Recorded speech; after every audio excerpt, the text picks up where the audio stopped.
Et puis le COST, le Conseil d'orientation stratégique du PUS, a tenu sa deuxième session ordinaire de l'année.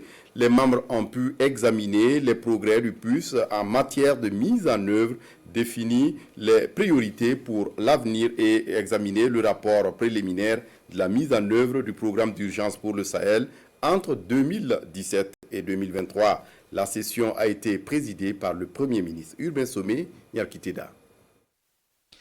Entre 2017 et 2021, le PUS affiche les indicateurs suivants.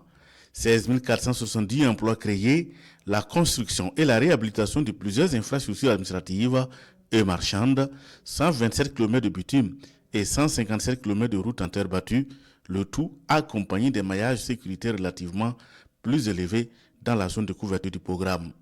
Au 30 septembre 2023, sur environ 4000 activités programmées, 1096 sont exécutées, 1026 autres sont en cours pour un taux d'exécution physique de 55% avec une mobilisation financière de près de 197 milliards de francs CFA. C'est l'un des points saillants du Conseil d'orientation stratégique du PUS, le programme d'urgence pour le Sahel Burkina Faso, au titre de l'année 2023. Aujourd'hui, nous pouvons dire qu'il y a eu beaucoup d'avancées en termes de réalisation d'infrastructures, en termes de réalisation d'activités socio-économiques au profit des populations et pour renforcer leur résilience. Et donc, nous pensons que le PUS nous a permis de réaliser beaucoup de progrès. Des progrès, certes, mais le Conseil relève des insuffisances. Le taux d'exécution pour certains projets est faible, dû à l'insécurité.